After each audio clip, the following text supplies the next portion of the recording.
Alright, so try this again. Retake.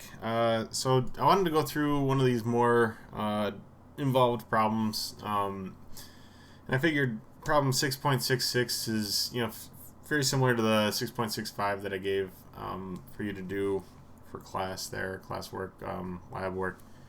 So 6.66, what we want to do. So for the system shown in figure 6.24, I'm going to calculate the volume flow rate of the oil from the nozzle and the pressures at point A and point B here. Alright, so first thing we want to do, let me get this book out of the way. Keep it somewhere close. Alright, so first thing we want to do is draw out our figure. Maybe I'll see if we can do it this way. Alright, so we want to start off with problem 6.66. What are we looking for? So, it's not a bad idea to write down what you're looking for. So we want to find our flow rate, and we want to find pressure at A, and we want to find pressure at B. So drawing out this figure,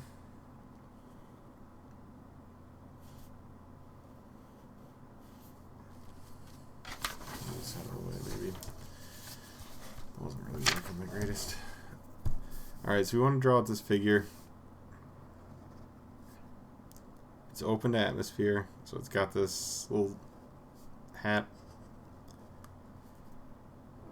Something like this. Book's going to look slightly different. It doesn't necessarily matter as far as where the pipe's coming off in the bottom. Still got the same depth. So we got our pipe, comes out a ways, then it kinks up, back over.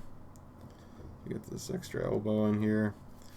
And then at the end, it turns into a nozzle, and we got, oil shooting out the nozzle here. You resituate. Alright, so what we're told is that outlet there is 35 millimeters. That's our diameter. And I'm going to call this point, I'm going to kind of keep it, I guess, the same here. So we have A, we have B up here. I'll keep it alphabetical. So I'll call this point D, so A, B, and then C is the top of the water here, or oil, rather. So point A, B, C, D. It's good to label your points of interest. So these are the points where we're going to be solving for. Alright, so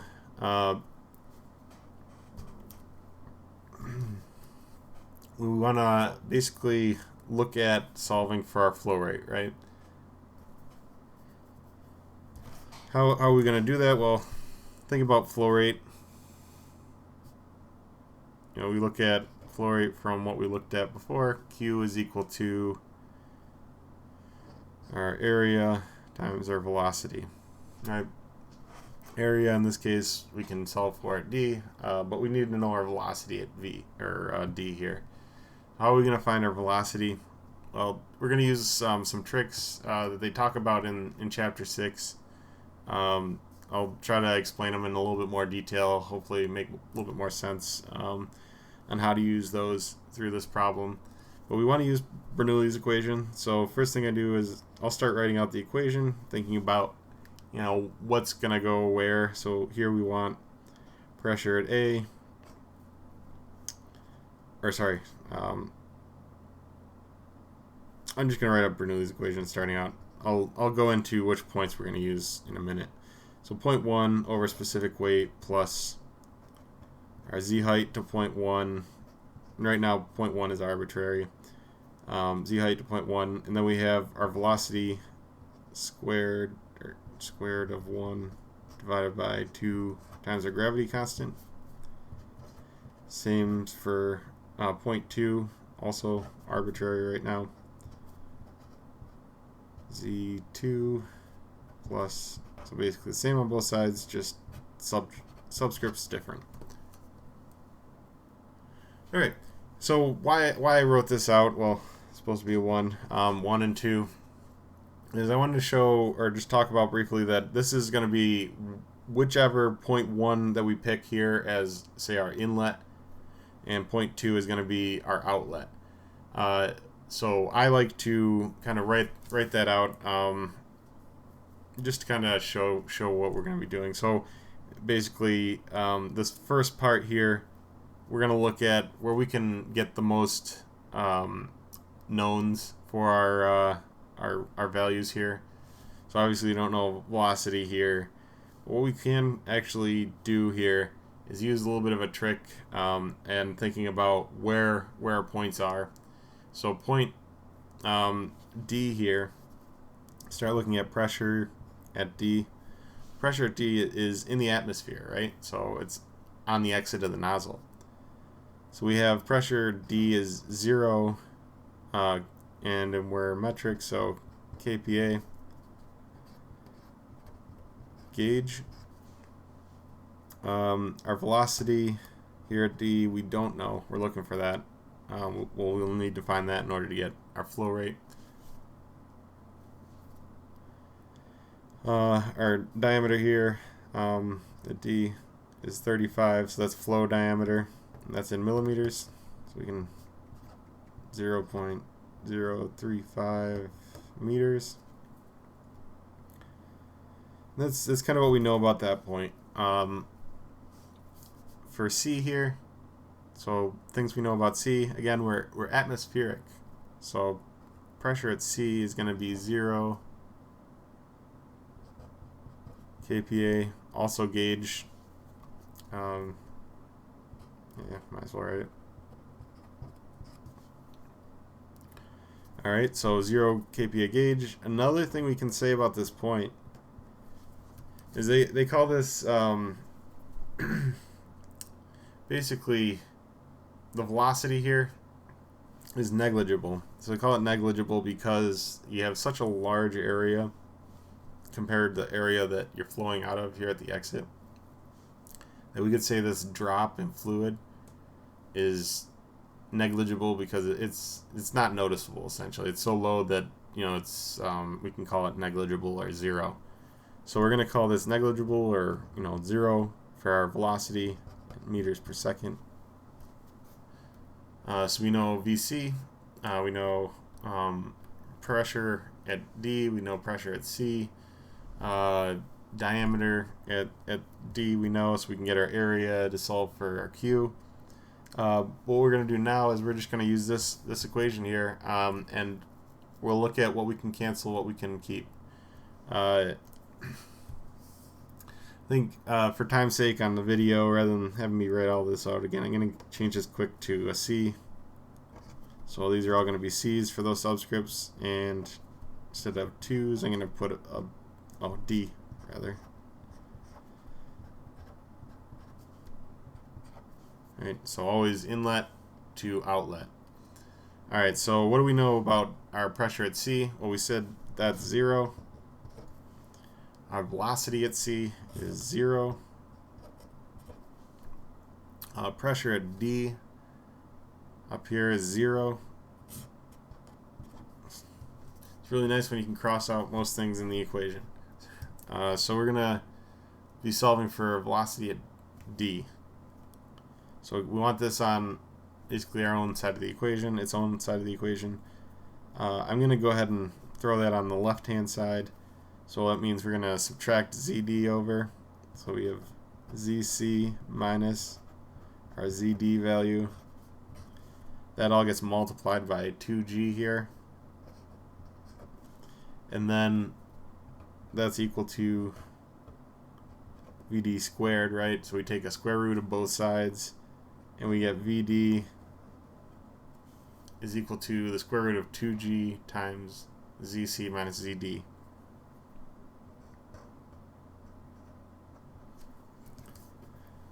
Where did I put that? So multiplying this out, plug in our known values. So we know 2 times 9.81 meters per second squared, ZC. So ZC and ZD, what are the heights? Really, the way I like to do it, I'll take the bottommost point, and that call that Z0, right? So ZA is going to be equal to 0. B and D are on the same plane, so ZB is equal to ZD, and they're all equal to, well, in the book, this gives this height as 1 meter. So it's 1 meter there. And then the height to the top of the oil was another 3 meters. So our ZC is going to be equal to 4 meters. Alright. So we got that. We want to plug in ZC and ZD. ZC is going to be 4 meters. The height to point D is going to be 1 meter, so 4 minus 1. You get 3 meter difference there. And the velocity at D is equal to, plug that into our calculator. I'm going to try to keep this video shorter this time around. So I'm going to plug in basically VD. I'm going to get 7.67 meters per second.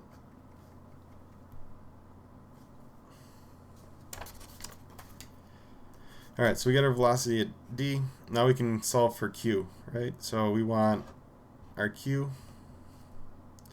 Well, we need to get our area at D. So our area at D, pi D squared over 4, right? D, diameter at D. I'm going to go ahead and plug that in. We'll just do that separately, I guess. Where did my calculator go? There it is.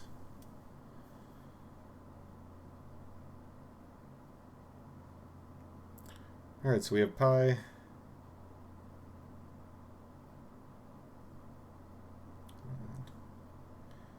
Pi times our diameter at D was 0.035 meters. We want to square that, right? So 0.035 meters. We want to square that value and divide by 4. And we get our area as 9.62 times 10 to the negative 4. And that's going to be in meters squared. So then when we're solving for Q, we're going to have 9.62 times 10 to the negative 4 meters squared. Multiply that by our velocity that we just found at our point D. So basically, this equation we're solving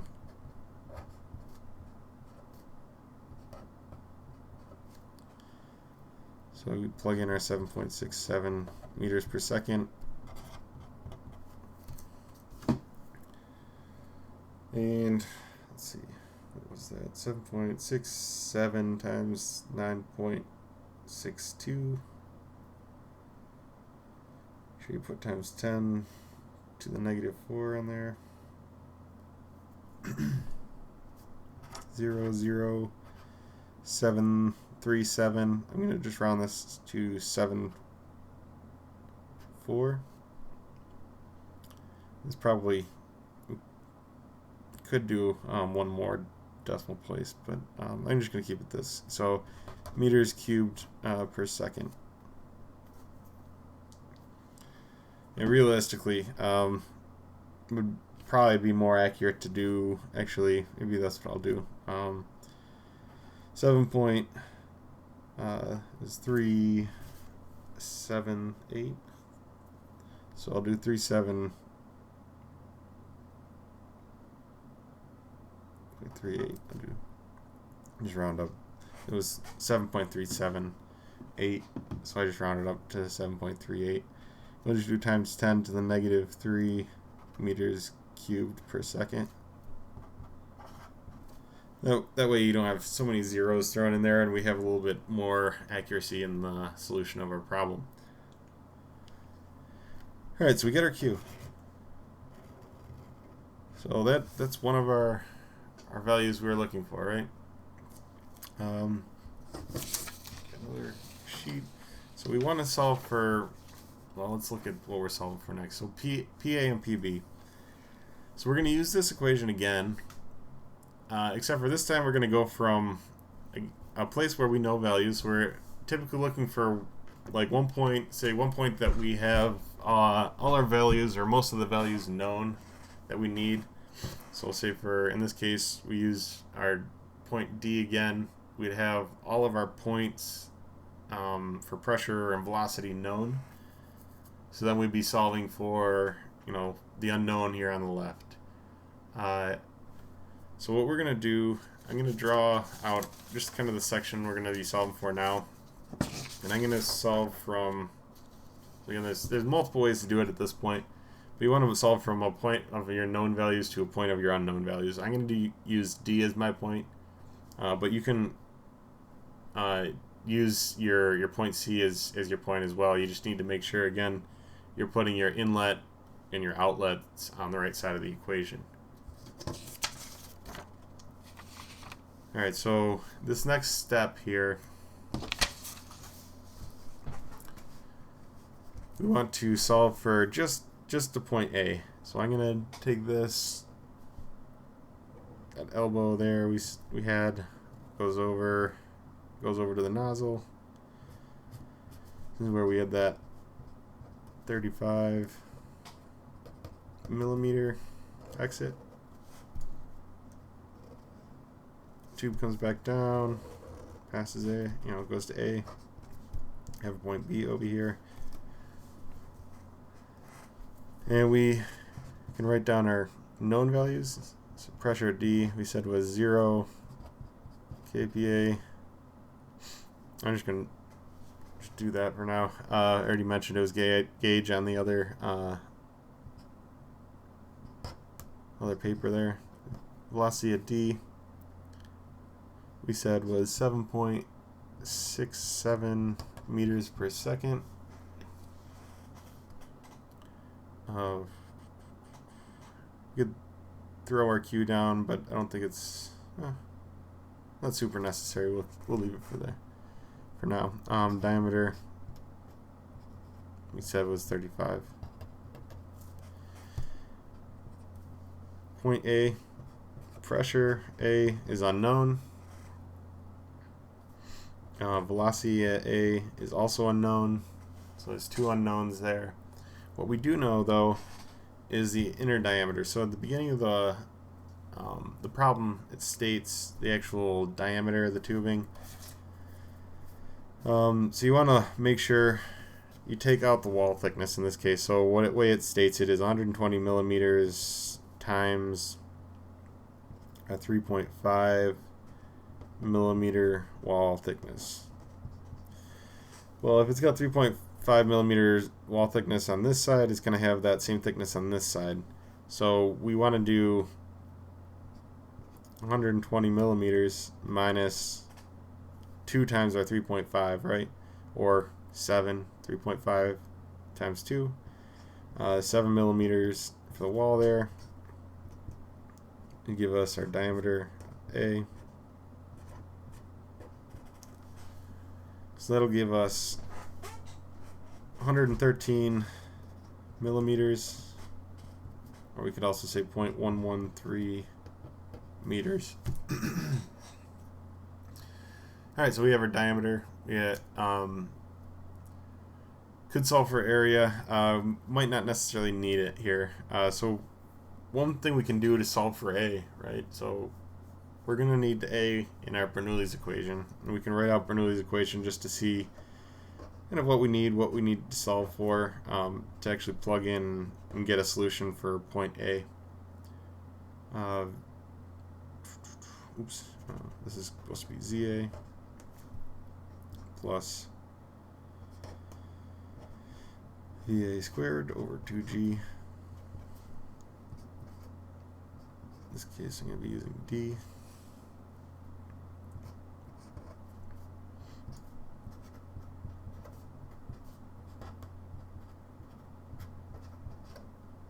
Alright, so that's the equation, right?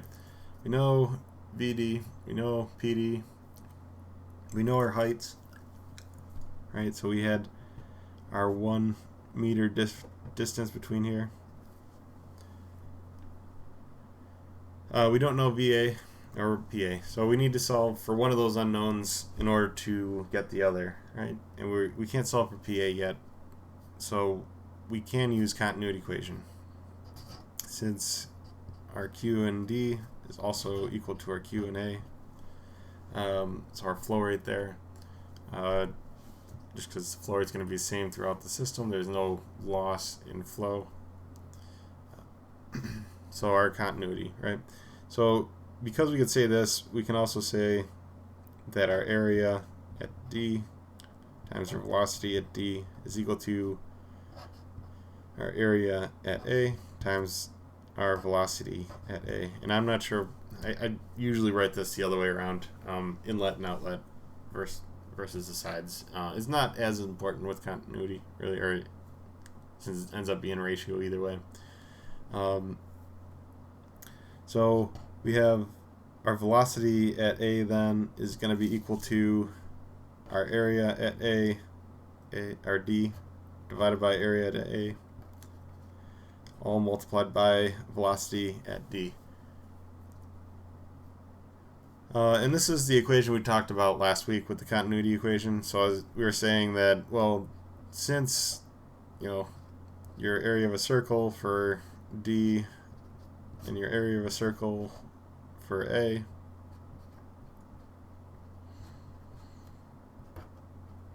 you can actually cancel the 4's, cancel the pi, and then what you get for your equation is just VA is equal to, make sure you square it, D squared of our diameter at D and our diameter squared at A, all multiplied by our velocity at D. So that gives us a ratio of, what, diameter at D was 35 millimeters. In this case, you can even use millimeters. Units will cancel. So ratio is 35 over 13. You can do just as easily as used 0.035 divided by 0.113 meters. Again, those cancel out. And then we just multiply that by our velocity at D, which we said was our 7.67 meters per second.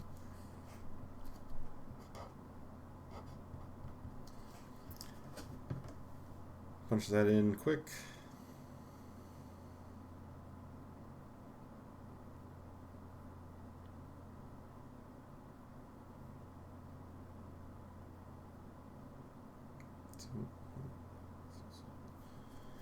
Alright, I get 2.38 meters per second. So it slows down, right? So at point A, our velocity should be 2.38 meters per second. Alright, so if we have VA now, we can solve for our pressure at A. And looking at, again, what we can cancel out of this equation, we know that PD equals 0. Velocity at D is not equal to 0. Neither is really anything else. So unfortunately this doesn't simplify any easier than this. But what we can do now is, since we know VA, we can solve for PA. So we'll get basically everything in terms of PA. PA is equal to, well, moving things over to the other side of the equation, we get ZD minus ZA plus, bring this one over, VD squared over 2G minus the VA squared over 2G. I'm just combining like terms. We can simplify it further if we wanted to. And then we want to multiply everything by our specific weight of our oil. So this are for oil, so this whole thing, put in a bracket, all gets multiplied by a specific weight of our oil.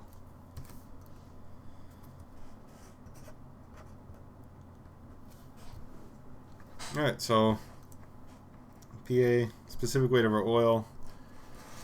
We actually, I didn't solve for that in this version of my video, second round. So our specific weight of our oil is back from chapter 1. If you have questions on this, please let me know. But basically it's our specific gravity times the specific weight of water at 4 degrees Celsius. So what that gives us, since our oil, they stated, was a specific gravity of 0.85, and our specific weight of water at 4 degrees Celsius is 9.81 kilonewtons. So specific weight, right? Weight over volume, meters cubed. And our specific weight will end up being, where did I put that? I guess I can recalculate it. 8.34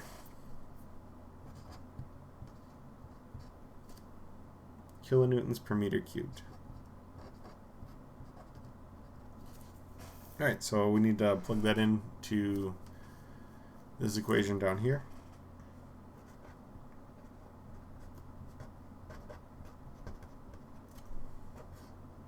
CD, well, from this point here where we said it was Z0, right? Well, it's 1 meter, so 1 meter ZA is 0, so minus our 0 meters,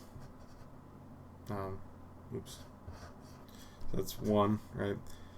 Plus our velocity at D, which we said was 7.67 meters per second. Make sure you square that, divide that by 2 times the gravity constant, 9.81 meters per second squared, minus our VA, velocity at A, 2.38 meters per second. Again, square that value, divide that by 2 times 9.81 meters per second squared. Then if you use your brackets correctly, we can plug this whole equation in as it's shown here and solve for pressure at A. And I'm going to go ahead and do that quick. I'm going to pause this just so it's not recording me plugging in the value. Alright, so I'll plug that in. And then I got PA was equal to 30.94 kilopascals. And I got kilopascals because we have kilonewtons over meters cubed, and we're multiplying this, so this value in this bracket, these brackets here, these all, as we cancel these units here, they'll all give us meters. So that's the only way we can add meters with meters with meters, right? So this all, you got meters multiplied by this value, meters canceled, we get kilonewtons per meter squared, which is kilopascals.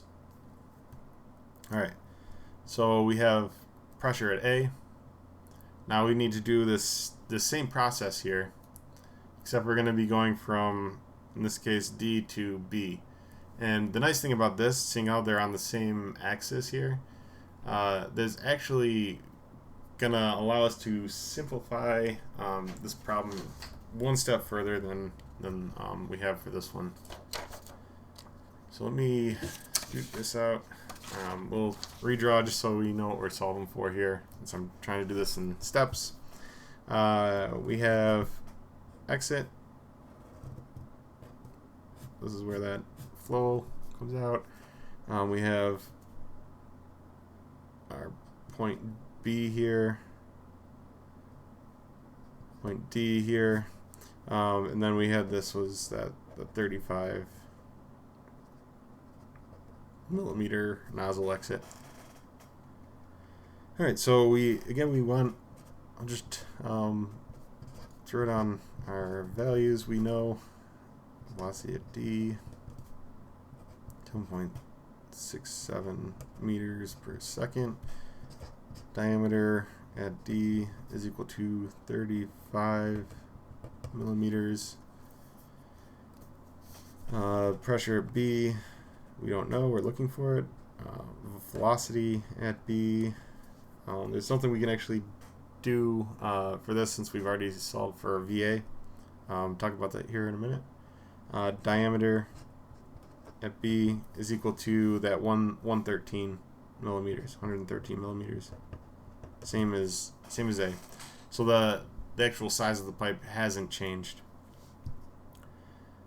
So what we can say there is really continuity equation. So using continuity equation again, usually you're going to see that quite a bit with trying to figure out that one other unknown before you plug it into Bernoulli's equation. And you're going to use that, so AB times our velocity at B is equal to area D times our velocity at D. We could use this one and solve for that again, but what we can also say is we've already done this one where we did area at A times our velocity at A, right? So we can say that flow rate at B is equal to the flow rate at D, which is equal to the flow rate at A. So flow rate throughout the piping system is the same. So because we can say that, we can say our area at B, velocity at B is equal to area at A times our velocity at A. And we see that, well, being that these both have a diameter of 113 millimeters, we can cancel out our areas. So what we just solved for there is VB. VB is equal to VA.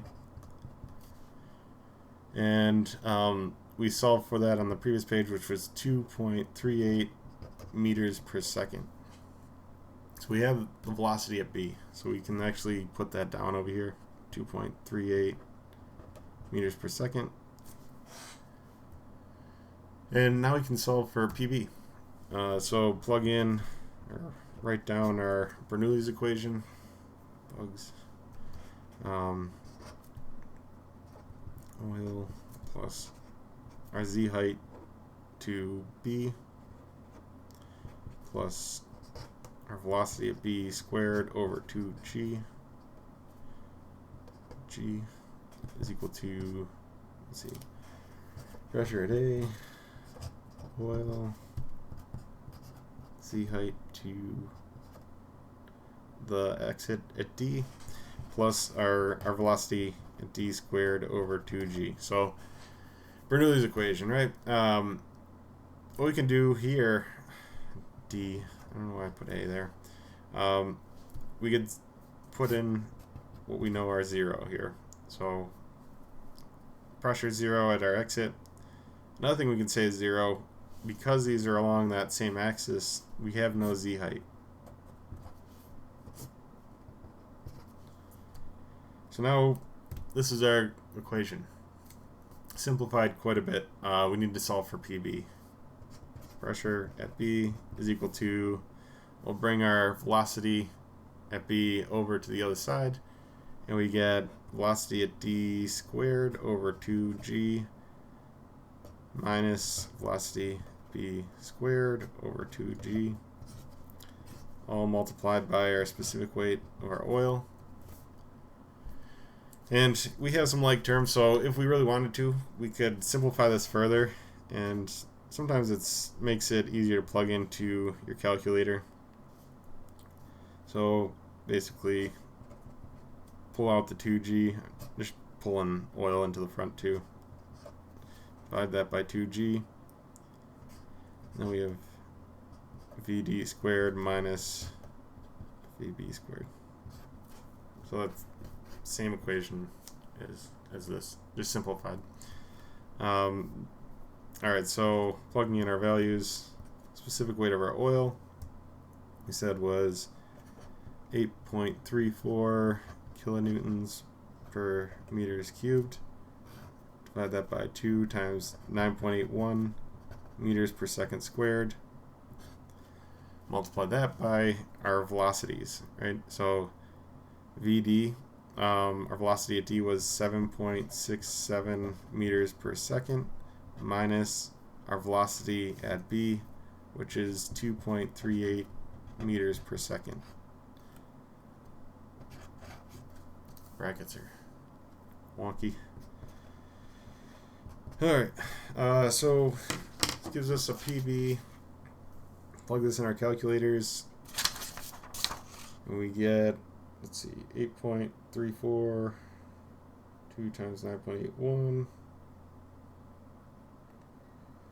Multiply that by 7.67 minus 2.38. Alright, so I had to fix something quick. I made a stupid mistake.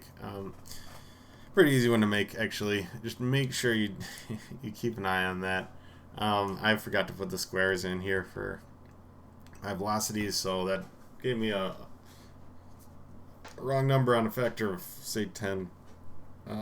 So careful. So I ended up recalculating that, got 22.598 kilopascals, or I ended up rounding that to 22.6 kilopascals. So that'll basically finish off the problem there. So that's PA, PB, and our flow rate, right? So looking back at this, we got our flow rate, we got pressure at A, and we got pressure at B. So that's the way I've done it here. Again, depending on how you use this equation, you could have gone from, go back to picture here. You could have gone from the top and to A and used basically PC over here versus your PD. Oh, and that's my very first one. Sorry, that's probably kind of confusing. So yeah, this is one that we started with on this video. I should have moved that out of the way.